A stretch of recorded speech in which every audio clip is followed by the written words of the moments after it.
गणाधीशं नत्वेवद वर्णयामहे।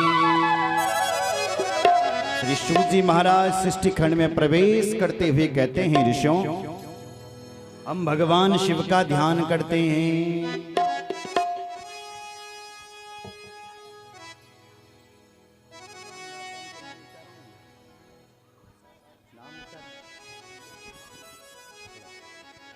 आइए कुछ पवित्र नाम उच्चारण होंगे जिन महान भावों ने इस शिव महापुराण कथा के लिए अब श्री सूत जी महाराज रुद्र संहिता में प्रवेश कर रहे हैं।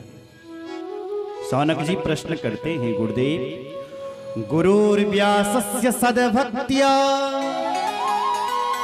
समासाद्य कृपां पशा सर्वज्ञातं विशेषेण सर्वं सार्थं कृतं जनो। इदानीं कथया प्राज्ञ शिवरूपमनुत्तमं दिव्यानि वेचनित्राणि शिवयोराप्य विशेषतः। हे गुरुदेव, आप हमें भगवान शिव के दिव्यानि चरित्राणि दिव्य चरित्र सुना रहे हैं और जिस चरित्र को सुनकर के हम कृतार्थ हो रहे हैं। हे गुरुदेव, आप हमें भगवान शिव के और चरित्र सुनाइए, और चरित्र सुनाइए, और चरित्र। सूत जी महाराज प्रसन्न होकर के बोले हैं, हे ऋषियों, शिव जी के चरित्र को पूछ करके तुमने तो मेरा भी कल्याण कर दिया है, क्योंकि जो भगवान की कथा सुनते हैं, करवाते हैं या कहते हैं ना, उनका कल्याण होता है। कितने लोगों का कल्याण होता है कथा से? तो लिखा है, वक्तारम प्रेक्षकम श्रोत्रीम जावावीशलिलम यथा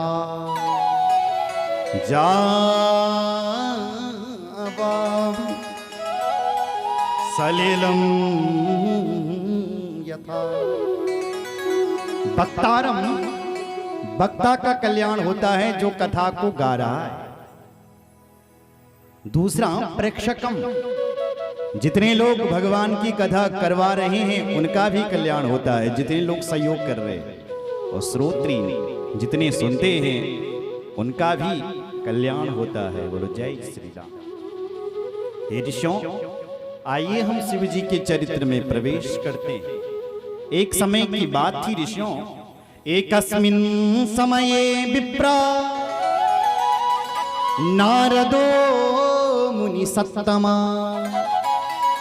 ब्रह्मपुत्रो विनीतात्मा तपोर्थम मन आदये।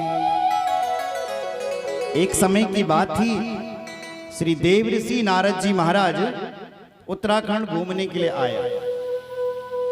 सुनो जरा, कैसा है उत्तराखंड, जाता हूं तो उत्तराखंड में जैसे ही नारद जी हिमालय में पहुंचे, तो हिमालय को देख करके नारद जी का मन प्रसन्न हो गया। नारद जी को लगा कि मुझे इसी उत्तराखंड में भगवान का तप करना चाहिए। हिमालय को देख करके लग रहा है, क्योंकि सामने से नदी बह रही है और उस नदी को देख करके नारद जी का मन कर रहा है इस नदी के तट पर तप किया जाए। हिमशैल गुफा कांची देखा परम शोभना यत् समीपे शुर नदी सदा वहति वेगतः। जहां पर नदी नीलालन कर रही है, बह रही है। इसी कथा को गोस्वामी बाबा तुलसी ने भी गाया है। हिमगिरी गुफा एक अति पावन, वह समीप सुरसरी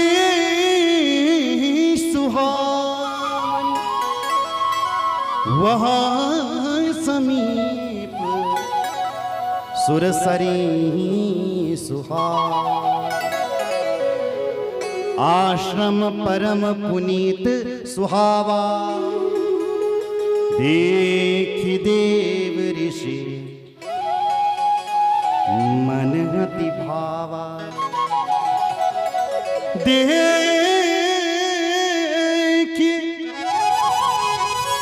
देखि देखि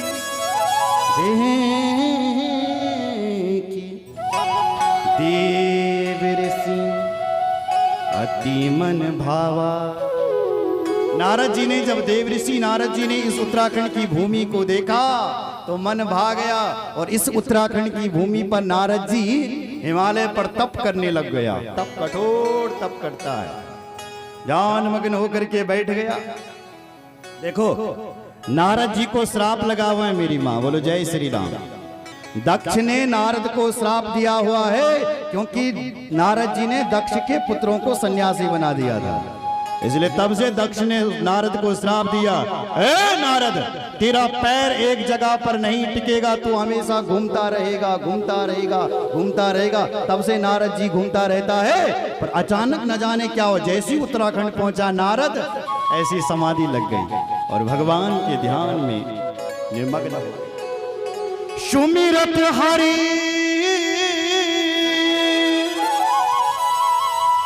साप गति बांधी, सहज विमल मन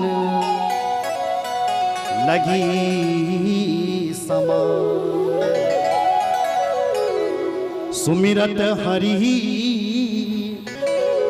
साप गति बाधी, सहज विमल मन लागी समाधि। नारद जी की समाधि लग गई महाराज। नारद जी भगवान के ध्यान में निमग्न हो गए। आहा तप कर रहे हैं, सामने से गंगा यमुना बह रही है और नारद जी कठोर तप कर रहे हैं। बोलो जय श्री राम। नारद जी तप कर रहा था और उधर स्वर्ग में देवराज इंद्र की धड़कन तेज हो रही थी। देवराज इंद्र सोच रहा है, देखो देखो ये नारद कोई ज्यादा ही तप ना कर ले और मुझे स्वर्ग खाली ना करना पड़े। देखो विधानसभा में जो अपना बहुमत सिद्ध कर देता है ना, उसको फिर अगले व्यक्ति को फिर गद्दी खाली करनी पड़ती है। उसी प्रकार जो स्वर्ग में जो बैठे हुए लोग हैं, जब यहाँ कोई खूब तप करता है तो वो स्वर्ग जाते हैं, उनको देवराज इंद्र की गद्दी मिलती है फिर, क्योंकि यहाँ इन्होंने तप किया है। तो देवराज इंद्र की धड़कन तेज हो गई क्योंकि नारद जी तप कर रहा है। तो तुरंत देवराज इंद्र ने कामदेव को भेजा कि कामदेव तुम जाओ और नारद जी की तपस्या में बाधा डालो। तुरंत कामदेव आ गया, काम की पत्नी रति और उसका बेटा वसंत आ गया और नारद जी की जहां पर नारद जी तप कर रहा था वहां पर विघ्न बाधा डालने लग गया।